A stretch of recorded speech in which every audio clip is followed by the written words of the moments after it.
Hello, welcome to Economics of Password Cracking in the GPU era. This actually sounds more corporate than DEFCON normally allows for, but we'll get through this. Obviously, I work at SanDisk, so I use their slide deck things. So what we're going to cover today, we're just going to do a quick introduction of who I am and why we're here and why you should stay in the talk for the entire duration.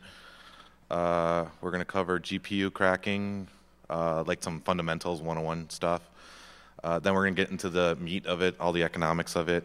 We're going to explain how fast and quick it is to deploy. We're going to do like a little lessons learned. If you haven't noticed, I'm pretty corporate. And then we'll do a conclusion that's going to have some Q&A and some afterthoughts. Oh, there it is, Q&A. Shameless plugs. I love these. These are all my sponsors. So I used to work for Atheros Communications.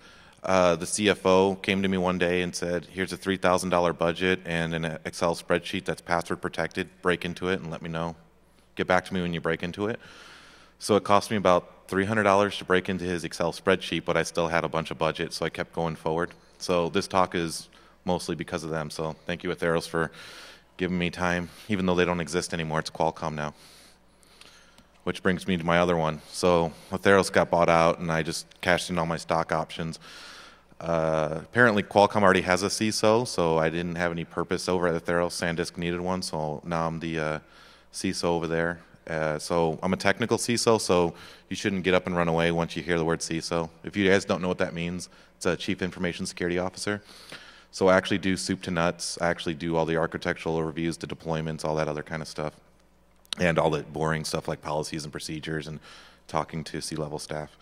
But they continued the funds on this, and we're going to show you in a much bigger way than $3,000 later on. People of Earth, I definitely appreciate you guys. I couldn't have done this talk if you didn't screw up on a consistent basis. So I appreciate that. Thank you. And electricity. So like if we look at the laws of electricity, there's the path of least resistance. And that kind of ties in with the people of Earth. So thank you. Anywho, yeah, I got to give mad greets to my crews. Vegas 2.0, that's the people that I associate with. I don't have my lab coat on today because UPS really sucks. Don't believe the commercials. They do not love logistics. DC 949, you guys know all those crazy guys. The party was pretty good last night until it got shut down in concert with all the other parties in the towers. And the Cuckoo's Nest, this is the private hacker space up in the Redwood Hills. It features 50 meg internet, dual 50 meg internet, and septic tanks. So it's kind of like a KugenCon for those of you that know what that's all about. So thank you everybody for all your efforts in there, making this happen. Oh, another shameless plug, a word about RSA tokens. So one of my lessons learned is you need two-factor authentication, and I was all geared up for that, and then some assholes decided to like totally let their systems get pwned. So I'm like, well, if you're going to do two-factor, don't do RSA, obviously, because that didn't work out. So what I have here is these special keychains. So I don't know if you can see very well, but it would help if it's right side up. So since I am the CISO and I had to redistribute 3,000 RSA tokens to all my users, and that was a pain in the ass, I collected all the original tokens from my users, so they still generate numbers. And I was like, what the hell am I going to do with 3,000 RSA tokens that have no purpose because the Chinese have all of their seeds? And then I saw on the internet on attrition, somebody's superimposed a bottle opener to the side of one of these as a joke. And I was like, well, screw photoshopping. I'm just going to like actually attach bottle openers to all my dead RSA tokens. So, and you know, normally I buy American and everything, keep our economy going and all that. But I figured since this was special, I got all my bottle openers from China. So every single bottle opener actually says made in China on it.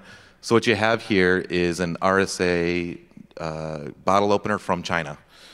So I figured I'd throw some of these out to the audience. I did have 180 of them, and apparently I'm down to 8 leading up to the talk. So I'll chuck these out. They actually have some significance around 2 a.m. tonight, so I won't tell you more than that. That's, I guess, a big enough clue. So if you have one of these and you're in the right place at 2 a.m., it'll be of use. Otherwise, just enjoy opening bottles of beer with your pointless RSA token. Some of these I think actually will go for the next 5 years. So it'll still generate numbers for 5 years to nothing. So unless you're Chinese and you actually have a use for it still. So I'll go ahead and chuck these out and then get started.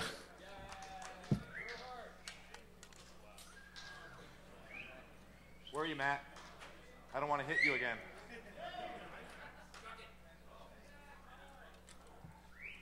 Oh, I almost got her. I mean...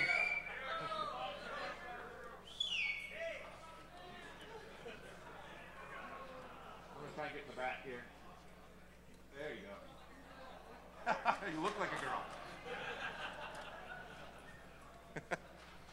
Oh, one more.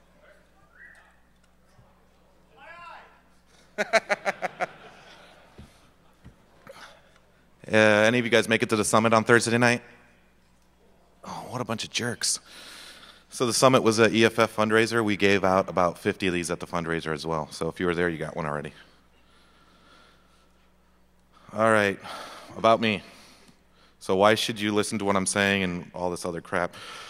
So I got 4 years of credit card security. You may remember me from DEFCON 11 through 13. I did some talks on how to steal credit cards from merchants directly. I felt that everybody was talking about the consumers and all the carders in the world, and nobody was talking about the businesses getting raped blind. So I talked about that for about 3 years. I developed IDPS technology into code, so for websites, that are self-healing, and they detect when people are doing evil stuff and go into offensive mode for the Department of Energy, which they loved it and let me research that for 3 years and then scrapped it. So if you want to FOIA that, it's actually some interesting stuff. And for the last 2 years, I've been doing a lot of GPU password cracking stuff. All the suit and tie crap, I've been doing IT security for 12 years. I've been in development roles, research roles, SOC analyst roles, incident response roles, tactical, red team, tiger team, red versus blue, fill in the blank, and a bunch of holistic crap like policies and procedures and training and yearly refreshers and all that other stupid junk that you don't care about here. And the private hack space. So we have trees and servers to muse over. So it's in the middle of the redwood forest. There's about 15 trees and about, I think we're up to 48 terabytes of storage out there, just doing cool stuff. So if you're in the Bay Area and you want to go to this crazy forest resort hack space, just give me a ring. Okay, now what you actually came here for. So sorry about all the SanDisk slide things. So what is general computing? So there's a thing that people say they get confused with GPUs and general computing. So general computing just means that you have a whole bunch of tools in your arsenal. So that's where OpenCL comes in. So OpenCL is supposed to say you can program for the platform. So if you say, okay, do you have a GPU? If yes, I'm going to do stuff using your GPU. If no, do you have SSE2 instructions? If yes, I'll use that. And it'll just kind of keep going down and down. But it looks for preferential devices. So that way you don't have to sit there and, like, CUDA really sucks because you can only do mapping routines with CUDA and nothing else. You can't say, try and do SSE3, which is not as fast, but it's still useful. And that's why a lot of people are migrating from NVIDIA to ATI cards. And there's some other things involved with that, but we'll get into that. What is the current state of general computing and high-performance computing? So the top 500, it turns out that of the 100 of the top 500 that top the list, about 80 of those now top the list because they have graphics processing units or general-purpose graphics processing units, which are mostly the Tesla 2050s. So we're actually seeing that, like, every time that list gets republished, it just gets decimated with more GPUs. So if anybody's wondering if GPUs are going to really stay or if they're just like a passe thing or in vogue right now, it'll be passe later, I don't think so. I think everything's going to move over to GPUs. Another thing about GPUs that people don't understand, and I always use every microphone I can to promote this, if you know what a DSP is, a digital signal processor, that's all a GPU really is. It's just sample rates, right? Something comes in and it just keeps on checking over and over and over again, like a really fast clock. That's the core. Yeah, somebody at NVIDIA will say it's a lot more than that, but when you really think about it from a EE perspective or a CS perspective, it's just like a really super crazy FPGA or DSP processor. Cloud computing. So everybody's like, hey, everybody loves GPUs, so let's get into it. So Amazon Web Clusters and EC2 Elastic Cloud Computing, they were the first to come out with it with the actual GPUs. The rest of these guys also have stuff. So if you want to do this stuff on your own, and if you look in the CD, I have all the kit and everything you need to get started. You can be cracking passwords on other people's hardware in no time. Or if you want to do Bitcoins, if that's still popular, you can do it as well. I think at one point before the bubble burst with Bitcoins, it was actually cheaper just to use an Amazon EC2 to mine Bitcoins. And even though you're paying per hour, you're still getting more back once your 50 coins came up. But I think the bubble burst, and now it's just stupid to do that. It might come back if it is really a serious thing that people care about. Do I sound like I'm droning on? Yeah, oh, sorry. I'll try not to. Oh, yeah. Thank you.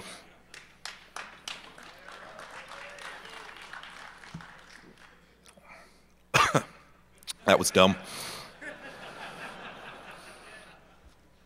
Okay, distributed technologies. So you got distributed.net, folding at home, SETI at home, and Bitcoins. And according to the Crack Me If You Can guys, there actually will be a distributed password cracking pretty soon. I don't know if I was supposed to say it to this many people. Oops, you'll get over it. Oh, they'll get over it. But that's coming soon. I think that's the crux. Like, if we look at what we're doing with password cracking, that, to me, is like the holy grail. Like, once that happens, like, if you don't have two-factor, you're dead. It's just not happening anymore. So let's get into actual GPU cracking. So the hardware, like, I had to catch myself up on all this once he gave me $3,000. So this is the main ones out there. If you want to buy the top of the line thing for your Bitcoins or GPU password cracking, on the NVIDIA side, you want to use the GTX 590. All they really said was it's the same thing as the GTX 250 series. They said, well, we couldn't figure out 260. Thank you, sir. No. You don't even know what I'm talking about. Shut up. So the 260s, what they did was said, we have a processor and we don't know quite yet how to make it faster, so let's just put 2 GPUs on one card and just say it's double the speed. That's all the 590 is. It's just 2 580s crammed onto one card. So when they say 1024 cores, it's really 512 cores per GPU. So when you're doing cracking, it actually breaks it out. You actually see 2 GPUs actually crunching your numbers, not one. So that's a little bit of a issue. And so we have here, it says times 8 cells. So it's just like the PS3, right? They say that they have the cell processing, so each core has 8 cells. It's the same technology because NVIDIA is the one that uses that for the PS3.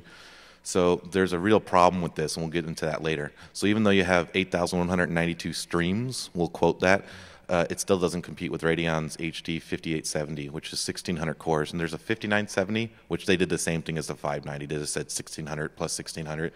So you just have to have a really big-ass power supply to handle one card. Just checking my notes to see if I missed something. Oh, I guess I am supposed to talk about it here. So why does everybody switch over when you think of Bitcoins? I'm just going to keep referring to that because everybody knows that. They like money, and they like to switch to stuff that works. So NVIDIA won out of the gate as far as cracking passwords and Bitcoins and all these other things because they had the CUDA. And CUDA is just this development environment. They had a lot of examples, a lot of free tech nets, a lot of webcasts, all this stuff. So everybody was able to hit the ground running.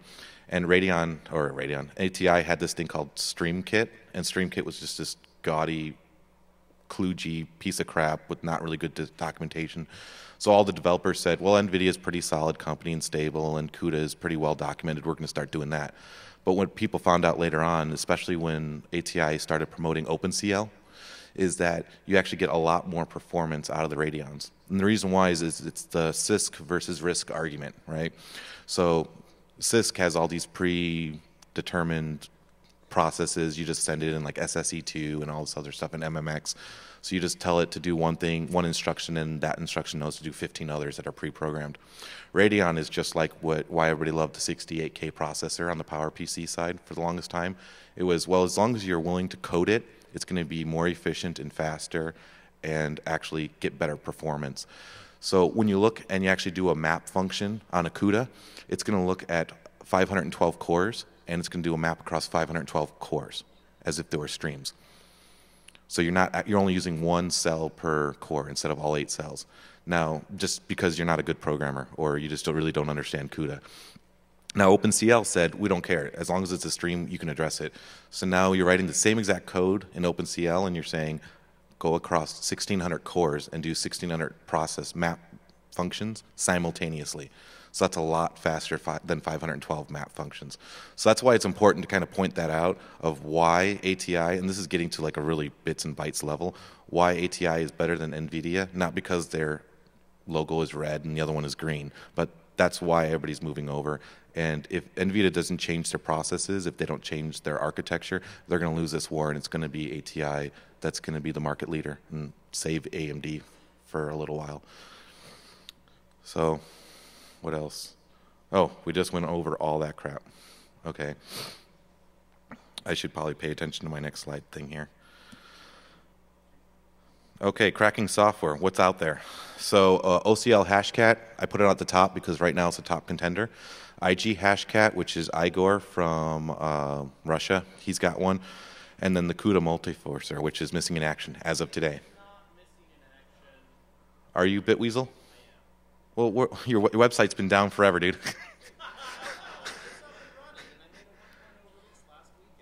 Oh, well, you know, you would have been #1. So a little background real quick. This is the first time I'm meeting this guy. So I actually partnered up with, can you stand up for a second, Bitweasel? So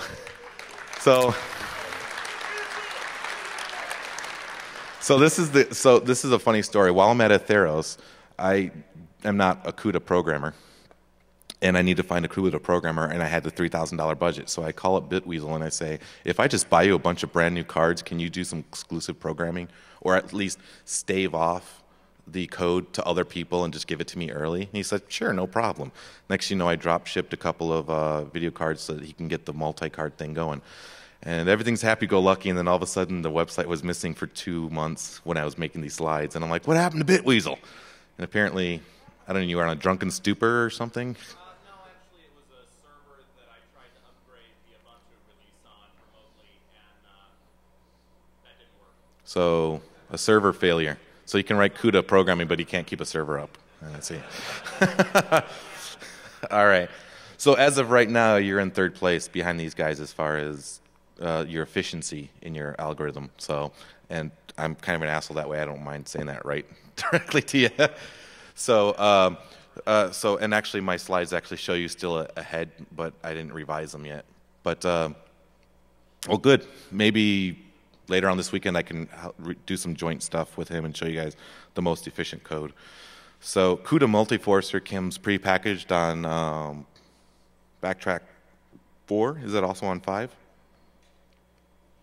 Is Pure Hate in the room? Are you auditing mine and seeing if I'm full of shit or not? No, I guess not. Speaking of which, is F5 here? Or F9? Please step to the front, please. That was redundant. So she's part of the scavenger hunt, and I'm supposed to give her a lot of shit, otherwise Civiac will bust my balls. So if you can just sit up here with me. Don't worry, I put on deodorant this morning. Thank you. Anyways, so CUDA Multiforcer, this is the one I started off with, and this is the one I was able to actually crack a shit ton of passwords with, so thank you for that, Bitweasel. But right now, OCL Hashcat, which is run by Adam something or other, he's in the current lead because his ATI card with the OCL, which is the OpenGL framework. So this is my buddy for the duration of the talk. And her mic's not on, but she says hi. Current benchmarks. So we're going to go over benchmarks. They're all going to be based on NTLM, Windows Active Directory, MD5 for the websites, and salt-based passwords. And this one's for you. Smart. Where'd you go? Where's Jackie? Anybody watch Epic Mealtime? Yes. You know, salt-based passwords. Smart. Okay, you guys in the audience get it, that know that stuff. So what's in a mask? So okay, let's talk about this. This is what I really love about password cracking, is how stupid humans are and the path of least resistance. So now that you guys know earlier in the year, and I'm going to start picking this up faster because I think I'm way behind on my time, and we have a special thing. We don't have a live demo, but we have a consolation prize for you guys, so don't get up and run away because the live demo's not here. If you're a dude or a lesbian, it's really worth it to you to stick around. Hint, hint, nudge, nudge. So, at my company, SanDisk, or any other company, and now apparently Gawker, because they got smart, was, hey, you need an uppercase, a lowercase, a number, a special character. It has to be minimum of 8 characters, right? Well, this sounds all hunky-dory and dandy, and even pure hate. I'm kind of biting on his style a little bit because he got into this, and Bitwheels came up with a custom cracking tool to help out with this, where you said, okay, uppercase, lowercase, numbers. What do humans do? Oh, I got to do an uppercase. You know what? I'm going to make that my first character. It's going to be uppercase. Just because I got to remember that the first one's uppercase because they're making me do an uppercase. Well, if 99% of my organization, and I don't work at Atheros now, I can tell you this, 99% of Atheros started off with uppercase before I came in. And I was like, guys, I just cracked all your passwords in like 2 hours because your 8-character password now went to a 7-character because I only checked uppercase in the front. And so we actually put in the GPO policy there. You no longer can use an uppercase character. That is required at the beginning of your password. So doing something simple like that actually saves you a lot of grief. It pisses off users because they're like, Christ, now I have to start putting my password underneath my keyboard again. So, because they just can't think. And we'll talk about what really means about that. So that's what we say is what's in a mask. So when you actually say, okay, I have a 10-character password, it's really strong. Well, yeah, if it starts with an uppercase and ends with a number, and then every 90 days when I make you change it, your last character went from 1 to 2 to 3, or even the special characters on the keyboard, you went from a pound to an at, or a bang to an at to a pound to a dollar sign. It's like, okay, I'm pretty sure the Chinese could figure that out, you idiot. So we actually had to put all these really specially crafted GPO rules in to kind of combat this kind of natural path of least resistance of users. So that mask, so you can say, okay, we're cracking passwords, we're doing brute force, yada, yada, yada. It's taking forever. 8 characters takes 23 hours. That's a long time. You know, you can start using masks, and now 7 characters takes an hour and 15 minutes. Especially, and with the mask, your mileage varies. It may be about 8 hours to get every masked 7-character password. But that'll get 75% of your passwords. So if any of you are in the Crack Me If You Can contest, that's what we call in the business a clue. Okay? So, and they're probably like reeling over there like, what an asshole. He just told like 200 people how to break into our whole contest. But they'll get over it. So that gets into the passphrase concept. So, and interestingly enough, I was in India for 2 weeks trying to convince them to use better passwords, and they were scared that I was making them use 10 characters. And I said, well, you know what? Think of a passphrase, right? I only eat tandoori chicken on Saturdays, even when the wife complains. Yeah, now you use the first letter of all those things, and you permutate I's for bang signs and A's for at signs and that sort of thing. And remember to put a capital letter in there somewhere. And suddenly you're just saying in your head, I only eat tandoori chicken on Saturdays, even when the wife complains. And you have a really, really complex password that you can just say in your head and just use the first letter and make sure you have permutations on some of those letters. And all of a sudden, that's a really freaking good idea, you know? So I think that's like the crux of everything. You can probably leave right now if you want to miss out on the lesbian action. That's really like the whole point of me being up on stage today. 2-factor and you. So you guys all got your cool passes to that thing at 2 a.m. If you didn't, sorry. Oh, yeah, and there's a giggle there. We already talked about that. So I'm mad props to Google. I mean, you can love them or hate them, and maybe they're not doing evil, and maybe they are doing evil. Who knows? But they're the first email client that's public that gave away a free 2-factor authentication option, and I use it. So even when I'm on my computers I use every day, I still use it just as a matter of course. It's just a really freaking good idea, you know, especially if they're giving it to you for free. So even in our organization, we're prepping everybody to do 2-factor. And if you work at Qualcomm, any Qualcomm employees here that want to admit you work for Qualcomm, you guys all know that your VPN requires 2-factor and all your other shit in-house requires 2-factor, right? Nod your heads. Yeah, they're nodding their heads. Because Josh like just absolutely requires that over there. And he's like hardcore about the 2-factor. And it's just a good idea, you know, and we'll talk about why that matters right now, actually. God, I've been drinking too much. Secure auth, this is actually, or semantic VIP. So I don't talk about RSA anymore as a good 2-factor option just because like the Chinese just cut through them like butter. And they're probably doing it again as we speak. So semantic VIP, that's the old VeriSign two-factor authentication. That's saying, you know, it's on your phone. So on your smartphones, you can have a two-factor here. And the thing I always tell people is, oh, you don't like two-factor authentication? Think about your smartphone, right? How often do you lose this versus your car keys? So go ahead, just keep this around, lose your car keys, and you have your second factor. So stop bitching about me making you carry around your phone that you're already carrying. So you can do that with semantic VIP. You can do it with RSA as well, but it's RSA, so. And my rep's going to get so mad at me if she's listening to this right now. Secure Auth. Secure Auth, anybody have Chase banking online? You can admit it. Only one will admit that they use Chase. Come on, who had Washington Mutual? You're all poor bastards in here. I got Washington Mutual accounts or Chase now. So when you try and log into your account, it says, well, you have your number on file. Can I text message you a 4-digit code just to make sure it's you? And that's what Secure Auth does. They're the ones that are behind that nuts and bolts on the Chase, and you're going to start seeing it in a lot of other places. USAA does it today. So for all you former military and jerks that just used your parents' military experience to get your USAA accounts, they have that guy. They have two-factor authentication as well because they get it. You know, our military might not get other things, but they get two-factor authentication for their retired employees, or their active employees for USAA. Everybody knows what USAA is, right? Okay, so for your foreigners, that's a credit union that's exclusively given out to all of our military forces and their families. And if you don't know what a credit union is, that's a place that's not an evil bank. They're all nonprofits. They're not allowed to churn a profit for personal gain. So, which they happen to be the largest nonprofit. They're a Fortune 10 company. So, but nonprofit, Fortune 10 company. So they have two-factor authentication. That's just a really good idea.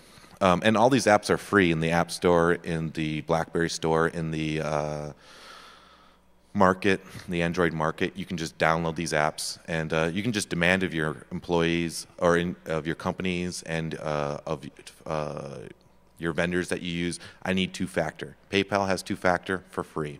E-Trade has two-factor for free. USAA has two-factor for free. Start pushing everybody else.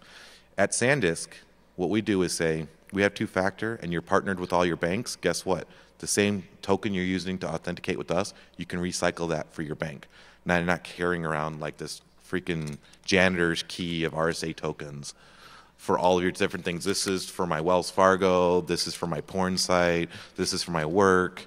You know, you can do it all in one token. All right, I'm done pitching it to you. Let's get into the economics. How cheap is it to break passwords? Pretty cheap. So a locally hosted box is my recommendation, as long as you don't mind a slightly higher power bill, and it ends up being about $15 more a month for a typical resident here in the United States. Private clouds are also a really good idea. We'll talk about that as well. And local distribution, and that's getting into the whole SETI at home thing, where you can have all the computers in your environment, especially if you're a development house like SanDisk. We have a lot of GPUs just laying around in all of our development boxes. They're like, we want the top of the line thing, and we're not going to use that GPU ever. I'm like, well, okay, I'll use your spare cycles while you're having that box doing nothing, okay, and crack your own passwords. Congratulations, you lose. And so that's like, yeah, the custom screensavers and everything you know and love. Public clouds, Amazon. I was going to have a demo for you, but I don't have it ready. Oh, here's my live demo. I didn't have a live demo, so I gave you guys girls pillow fighting.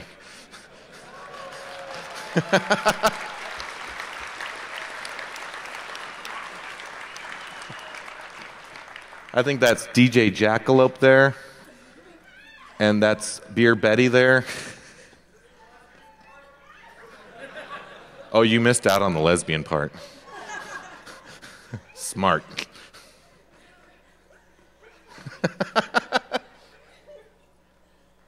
Okay. And there's your live demo of a girl's pillow fighting. If you have those RSA tokens, you'll see the encore production at 2 a.m. somewhere. Hint, hint, nudge, nudge. Oh, a word about last bit and LCOMsoft.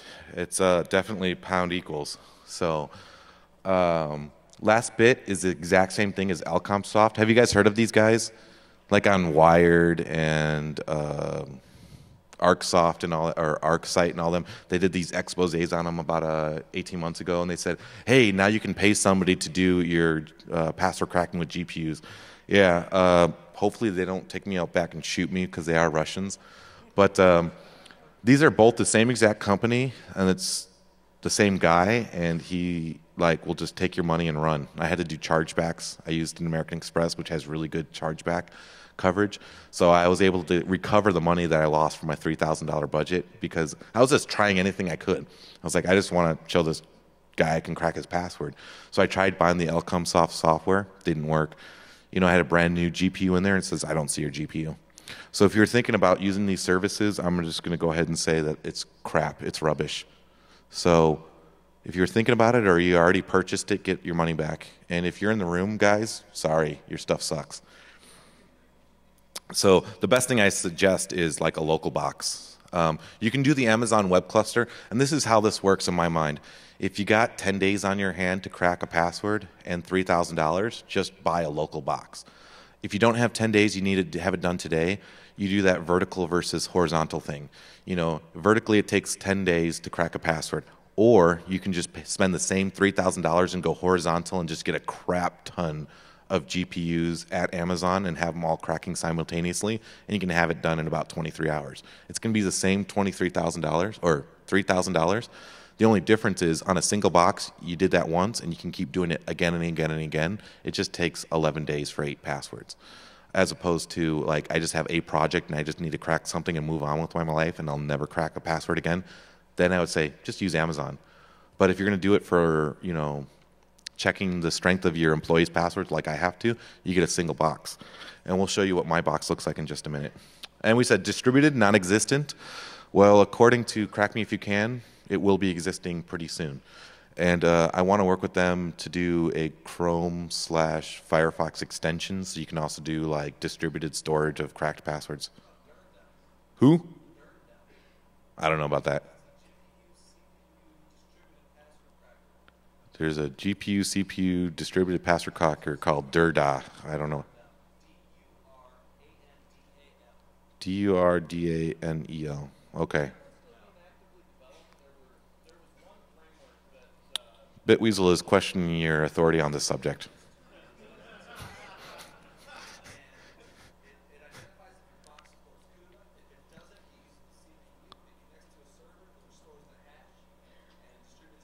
I'm not aware of this. Is it actually still developed? We'll talk about that offline. Don't forget there's a track 1 Q&A. So I'm just droning on, I'm sorry. If you want to know more details, we can get into that in the Q&A. My thing says I'm good on time, but I'm still good on time. Where are you, goon, that's supposed to be monitoring me? 17 minutes, okay. Oh, here's like a really, I don't know how well you guys can see this up there. I know it was like really scrunched and everything. But what I went ahead and did with my budget after I cracked his password, he gave me a bigger budget, was bought a shit ton of GPUs just to see what the actual efficiency of every single one was against the CUDA multiforcer that Bitweasel did. And I also did some just basic crunching. So if you look at this slide is in your CD, and you can actually go onto our website once it's up, cuckoosnest.net. It'll be live in 2 weeks. You can actually get the latest updates on this. This actually tells you your bang for your buck. So in the very bottom right corner there, you're going to see those gold things. That's your bang for buck for either keys versus dollars, keys versus core, keys versus memory. And all a key is a password. Like, we just refer to it as a key, but that just means a password that we tried and it worked or it didn't work. Silver is second place and bronze is bronze, third place. So that's kind of how it breaks out. And these numbers actually are always, I tried to do bleeding edge. These numbers change so frequently because Newegg and Amazon and Fry's are always competing and trying to keep their prices lower, and things change dramatically. But at the time of these slides made about 4 weeks ago, this was the current dollar amounts for each of these GPUs and the efficiency of each one. So right now, if you have the ATI HD 5970, which I think is in shortage, like a lot of people didn't have it anymore. Like everybody wanted them for Bitcoin generation that like they just ran out of GPUs. So if you can find one that's actually the most efficient one, the biggest bang for your buck with the OCL Hashcat, And maybe that'll change after I have an offline discussion with Weasel over here. And he's working on OpenCL currently. Very good.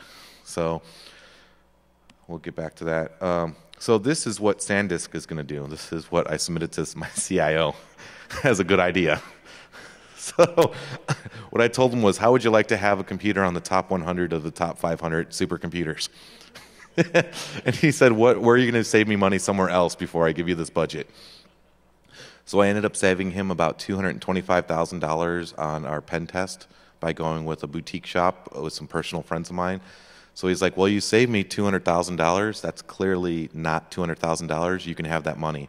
So hopefully by December, we'll actually have this live and working, and I'll actually be able to show you this live. I'm going to do a VPN in, maybe from ShmooCon or something like that, and actually show you 80 GPUs cracking 150 trillion passwords per second for $52,000. So yeah, the GPU count is 40, but that doesn't. It's actually 80 because, like I said before, the 59 or the GTX 590s are 2 GPUs each. So yeah, so actually yeah, it's 136.8 trillion passwords per second is what we have. But if I can work with Bitweasel and get that more efficient, maybe we can make that faster. And it's actually going to be. I know I just told you guys ATI is the best bet, but it's going to be NVIDIA, simply because we want to put this computer on the top 500 list just to be assholes. And the way to do that is with LinPack, and LinPack only supports CUDA GPUs, which means you have to use NVIDIA. Unless somebody wants to write me a LinPack for ATI cards, then I'll go with that. That'll actually bring this cost from $52,000 down to $38,000 for a top 100 supercomputer. I'll pay you. If you can save me money, I'll actually pay you the difference just to make it happen. So I have no problem throwing money at problems, okay? Remember, that if you were here for the beginning, I am a CISO. So if I can't figure it out, I'll throw money at it. Either hire somebody or do outside development just to get it done. So that's the problem you have when you have like a former black hat now running the show, where if he can't figure out the answer, he's going to find somebody who's going to figure it out and pay him well to do it. So just keep that in mind if you have some gigs and you want to pitch something to me. If it sounds like a good idea and it makes sense for SanDisk to do it, I'll pay you to do it. And, you know, you can take your credit, but we're going to totally enjoy the fruits of your labor. And then later we'll open source it because, you know, it's my call. So, so not to spin my own wheels, but you guys do finally have one of your own in the high ranks of a Fortune 500 company, and I'm going to abuse my power until they kick me out. All right, moving along. So this is the brute force calculator. So I'm going to switch over to the brute force calculator here with my really awesome screen resolution. So this is also on the disk. If it's not, just ask me and I'll get you one. And I have the latest numbers here. So this is what I did a cut and paste of. But you can essentially, this is totally ripped off of some site that did this, and I just retooled it for the latest numbers. What you can say is, I want an 8-character password. What's my time to live if I decide to use an 8-character password? And it's 10 days. So you have 10 days with, let me show you the current costs down here. $2,000. It was $3,000, now it's $2,000. If you don't think your password is worth more than $2,000, just have it be 8 characters. Because it'll be cracked. It doesn't matter what it is, whether it's NTLM or MD5 or SHA-1 or even SHA-256, because it's just cracking passwords. It takes about 10 days and $2,000 if you have an 8-character password. And like I said, you can do it in 23 hours for $3,000 with Amazon Web Cluster. What? This is 92 character set, so anything that's printable on your keyboard. Period. Is it the crazy ones where you do like an Alt, Shift, special character? No. Who's doing that? Nobody. Okay? 0.01%. 0.01%. And congratulations, you defeated my thing. But for the rest of you jerks in the audience, which is everybody else, you're screwed if you're having it. So think about your Google password. Think about your PayPal password. If you got 8 characters And you say, well, you know, it's Google, it's PayPal, it's all these other people. Gawker got hacked 2 years ago, December '08, January '09. Google admitted that they had a problem and some of their Gmail accounts got broken into. That's why they have two-factor authentication, okay? So if you think that all these places, especially Yahoo, I know the new CISO over there, and let me tell you, make sure it's over 8 characters, okay? Sorry, Justin. So just think about any of your passwords. 10 days, that's what your password is worth at 8 characters. It's done with. Now here's the surprising thing, because this is a password calculator. I can type whatever I want into it. 9. What does that work out to be? Anybody can guess? It's 10 days for 8. I got 2 months, 1 year, 10 days. No. Surprisingly, just adding 1 character is 2.6 years. This is not a linear thing. This is an exponential thing. So just saying, okay, I can figure out 1 new character to memorize just saves your ass that much more. So guess what? At SanDisk, since I'm still trying to train people before we go to passphrases, everybody's required to have 9 characters. You know, yeah, it's 1 more than 8, and everybody thinks it's superficial. You know, the proof is in the pudding. 2.6 years for $2,000. Now, of course, if I throw more money at it, you know, like say, I don't know, $52,000, that number will go down, right? So let's look at what that number goes down to. $52,000. 18 days. Just to remind you guys, the number 2 supercomputer on the top 500 list is a Chinese supercomputer with GPUs. And let me articulate my voice a little. A Chinese supercomputer is number 2 on the list. As of 2 months ago, it was number 1. The Japanese took over.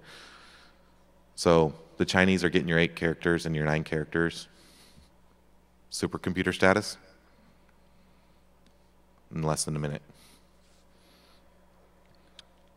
So let's revisit that discussion about two-factor authentication, right? I mean, that's why we're here. That's the whole point of my talk, is I got yelled at ShmooCon during the panel that my answer to everything was two-factor, and they were saying it cost a lot of money. Let me remind you, PayPal does it for free. USA does it for free. Google does it for free. Your company already has it. Are they sharing your tokens with third-party vendors in a secure manner? Federated passwords, right? OpenID, all that stuff. Are they doing that to make it happen so that we all can move to two-factor? It's just, in the age of Chinese espionage, you just have to have two-factor. That's just the way it is. Whether you work at a private company, whether you work for the ACLU, you know, whether you work somewhere else that they care about your stuff, you know, you just have to have two-factor. That's just the long and the short of it. Anybody want to see what my Qualcomm's 12 character looks like? I think it starts getting into galactic years. So Qualcomm requires 12 characters. Oh, do they require it yet? You two guys over there? I know he was talking about it, and I was like, wow, what a jerk, 12 characters. Start inspecting people's keyboards now. So you see it's all pounded out here already, right? So it gets into 0.01 galactic years. And yes, for all those curious, galactic years is a legitimate thing. But yeah, it takes 21,000 centuries. I mean, that's a long time. And how about those supercomputers in China? Yeah, for now, you're okay. You know? But if you haven't noticed, with GPUs in the high-performance computing realm these days, guess what? You know, like 5 years ago, we were only doing 1 petabyte as the number 1 computer. We're now at 320 petabytes, or not petabytes, petaflops. Thank you. We're at 120 petaflops per second as the number 1 computer. So in just 5 years, we've just more than 100% growth in that field. So how long do you think that's going to last? So we have to start thinking about things like better salt, two-factor authentication, that sort of thing. I'm running really low on time, if not out of it, 5 minutes. I don't know how many more slides I have. I'm just going to buzz through these real quick. Yeah, we had a pillow fight instead of live demos. If you really want to know more about it. Oh, NTLM is dead, if you haven't heard. So if your Active Directory domain administrators are still using NTLM to do federated passwords back and forth, throw something heavy at them, preferably a brick, and tell them to move over to Kerbos. So yeah, and let's learn from Gawker, Sony, and others, or how I got F'd in the A with the D, right? You know, I mean, that's not even federal prison. I mean, that's like burrito up the ass Mexican status right there. So, so I mean, you got to really think about it. Gawker, I mean, the guys that just pwned everybody in Silicon Valley got pwned themselves. So how many of you shared that password with all your other passwords? And you don't have to raise your hand. Just think about it in your head how dumb you were. Okay? So Sony, we all had our PlayStation Online accounts. We can all admit it. They said your credit cards weren't stolen. They were stolen. Come on, let's not joke ourselves. Your credit card wasn't stolen, but you get 1 free year of credit monitoring service. But don't worry, it wasn't stolen. Okay? And I do have some buddies over there, and they can eat a bag of something. So, and a little sidebar on that, like 2/3 of their security team actually got fired over that, because when they came back online and like 30 seconds later they got repwned, and they're like, oh, okay, I get it, you guys are all fired. So think about that when you guys got on for a minute, changed your password to the secure password that got pwned again, that you use for all your more secure things, So, I mean, that's really my big push for two-factor. So definitely, try and figure out multiple passwords. And this gets into the thing of password safes. Use a really good password, maybe even a two-factor authentication password for your iron key or other technologies that are out there. And then you can have some unruly 32-character long special character thing that you can cut and paste somewhere else. As long as you're not using that password to get into your password safe for all this other stuff, it makes a better sense to do that. And if it gets pwned and then there's these public lists that people can GPU password crack, like Gawker and Sony, you're not going to be that idiot that's got the 8-character password, right? So no offense, I keep on calling you guys idiots, and you came to my talk. And we just talked about that. Salting passwords. I was going to do what do you call it? Conan O'Brien. In the year 2000. There it is, yeah. I practiced that all year just to not do it. We will say, as far as that's concerned, like I said, supercomputers are only as exponential as we're seeing with GPU password crack, with the complexity of these passwords. So really think about that as far as what your passwords are, what your password policies are. Even if you're an individual contributor at your company, you can still come back and say, here's my password calculator. Don't listen to me because I'm just some schmo that you don't care about that's just doing all your grunt work. Listen to the calculator.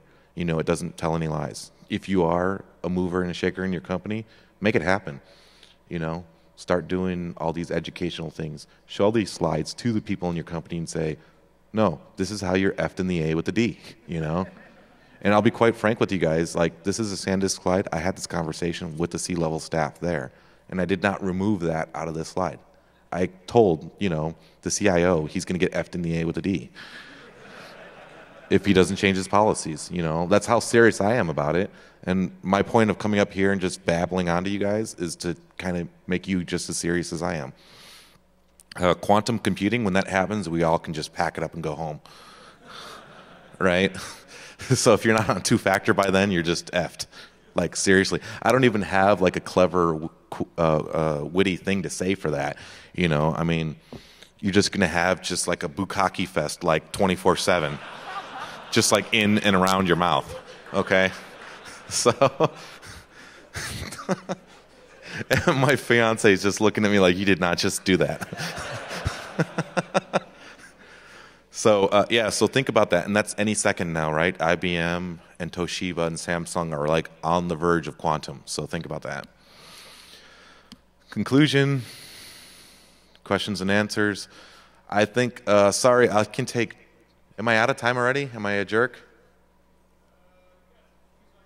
Okay, I can take one question and then remind you guys that there's the Q&A track 1 near here, and you can ask me a bunch of more questions. Sorry that I just kind of carried on.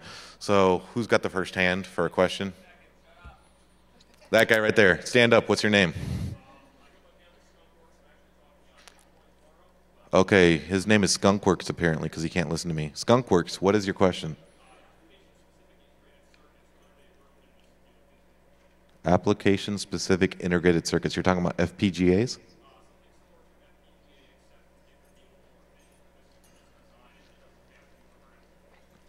So integrated circuits is very similar to FPGAs. It's the same thing as GPUs because you're making a purpose-built embedded solution. I think the costs right now are prohibitive for that. But later on, oh yeah. Thank you very much, everybody.